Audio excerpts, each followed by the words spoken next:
Olá, alunos e amigos que possam ver esse vídeo.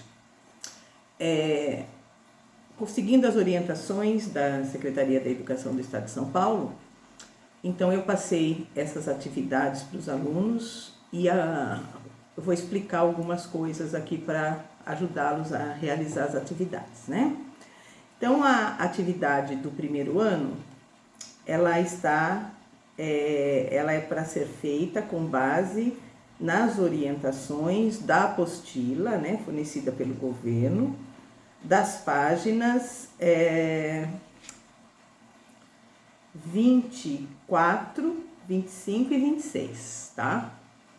Eu busquei um assunto que não envolva muito, agora nesse momento, cálculos matemáticos, que é mais difícil, né, para os alunos estudarem sozinhos, tá?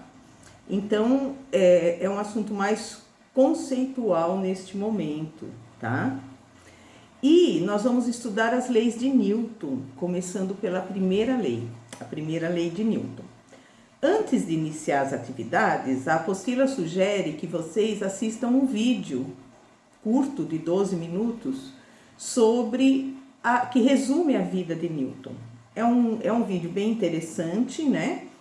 Que eu sugiro que vocês assistam. E a primeira atividade consiste em vocês fazerem um resumo, né? Uma breve resenha da vida de Newton, tá? Baseado no vídeo.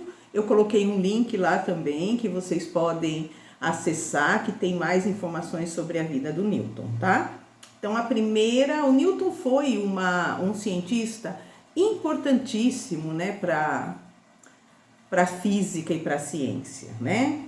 Algumas pessoas acham que com a teoria do Einstein, né, o Newton ficou para trás, mas de forma alguma, né? A teoria do Einstein, de certo modo, complementou e deu um outro enfoque para os estudos do Newton, que continuam valendo em muitas e muitas situações, né? Inclusive, lançamento de foguetes são feitos com base nas leis de Newton, né?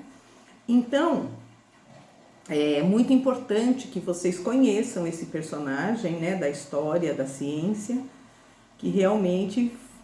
E tinha também os defeitos dele. Vocês vão ver lá no vídeo que ele era ciumento, ele tinha medo que as pessoas roubassem as descobertas dele. Ele era supersticioso em muitas coisas, né? Então, quer dizer, era uma pessoa comum, como todos nós, que fazia aí o seu trabalho, né? Mas era dedicado, muito dedicado. Bom, feito o estudo da vida do Newton, né? Nós vamos então... inclusive, no vídeo, gente, tem uma parte que está em inglês, que não foi traduzida, tá? Eu acho até bacana vocês ouvirem. Quem estuda inglês tenta entender, quem não estuda, mas basicamente, né, o que o professor está falando ali? Ele está comentando aquela que não se sabe se realmente é uma história verídica ou é uma lenda, que o Newton estava sentado, né, num local e viu uma maçã cair e viu a lua passando. E ele então relacionou a força que atrai ele pensou, por que a maçã cai e a lua não cai, não é? E ele teve então a ideia de que tanto a maçã como a lua estão caindo sobre a Terra. Mas a lua, ela está caindo, mas ela tem uma massa suficiente para que a força que puxa ela para a Terra faça com que ela entre em órbita e gire, né? Então, basicamente, ele está comentando sobre esse experimento, né? Mas eu acho bacana vocês fazerem um teste aí do inglês de vocês, tá? Bom, mas o fato desse pedaço do vídeo estar em inglês não vai atrapalhar que vocês façam aí a atividade, né? Quem quiser saber mais sobre essa questão, dá uma pesquisada no assunto A Lua Cai sobre a Terra, né? Mas nós vamos falar disso mais pra frente, tá? Existe um item aqui do nosso estudo que nós vamos voltar nesse assunto sobre a Lua e a Terra e as forças de atração, que é a lei da gravitação universal. Nós vamos ver isso Estava previsto para ver no terceiro bimestre, né? Agora não sei quando que nós vamos falar sobre isso. Bom, inércia, pessoal, é a primeira lei de Newton. A primeira, são 3 as leis, né? Nós vamos falar da primeira hoje. A primeira lei é a lei da inércia. O que é inércia? Né? O que é inércia? Inércia é mais ou menos como nós estamos hoje, né? Entendeu? Inércia é o quê? Inércia é um estado que um corpo se encontra e ele não quer sair desse estado, ele quer ficar no estado que ele se encontra. Para ele sair desse estado, ele precisa de uma força atuando nele. E nós somos assim, né? Os corpos são assim. Por exemplo, esse copo aqui, ó. Aqui eu tenho um copo, né? O copo tá aqui em cima da mesa. Se não houver nenhuma força atuando nesse copo, ele vai continuar aí. Talvez eternamente.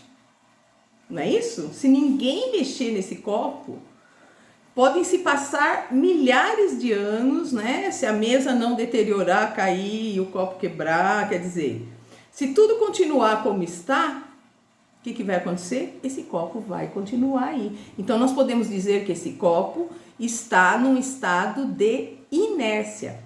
Ele se opõe à mudança de estado.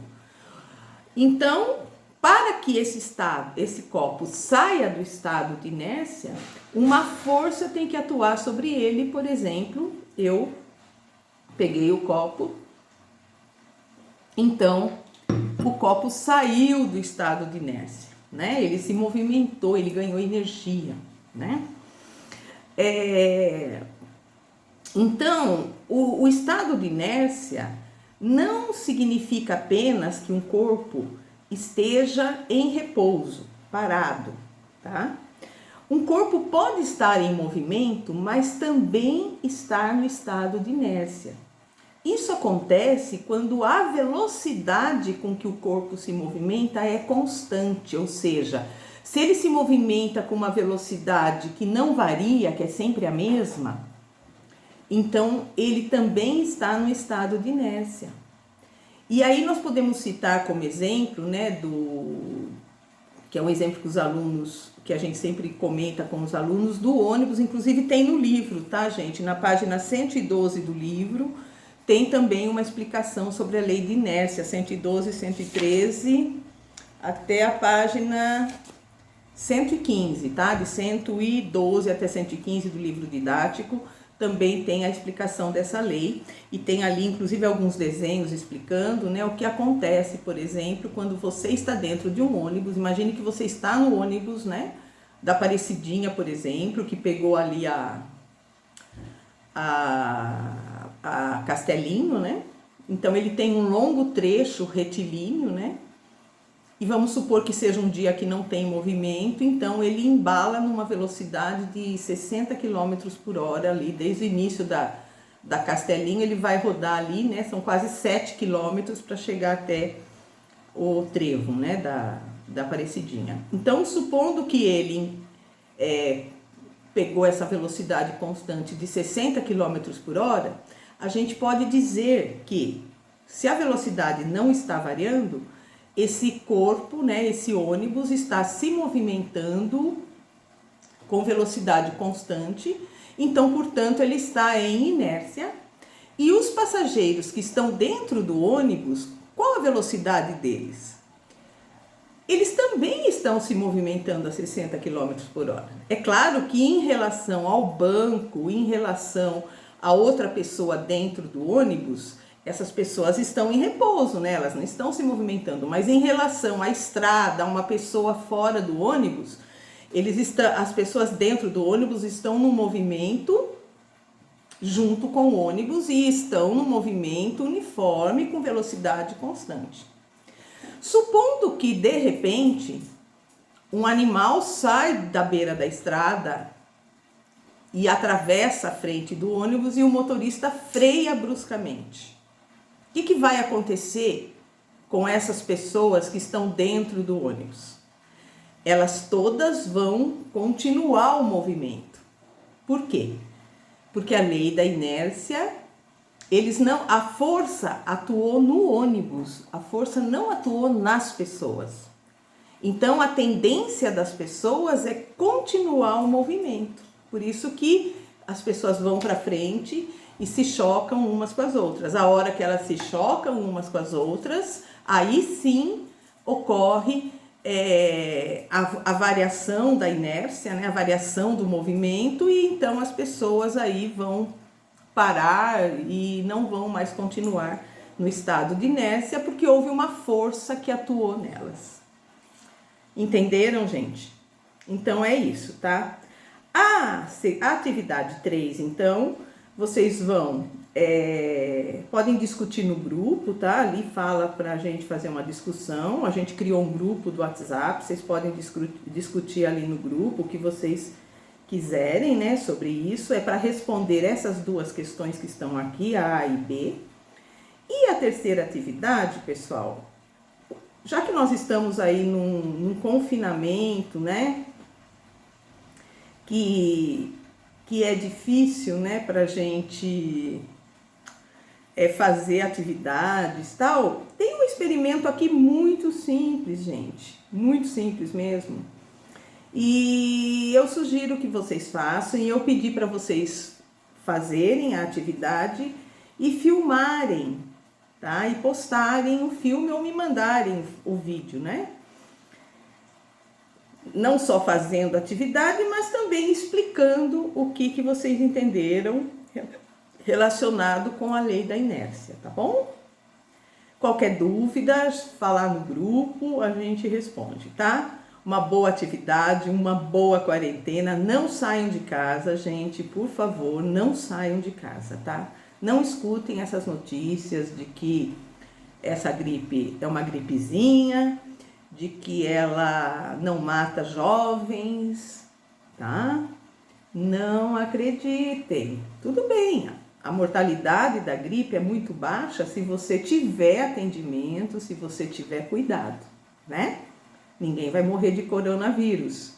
Só que a gente precisa se cuidar, tá? E no momento agora, se cuidar significa ficar em casa. Beijos, tudo de bom.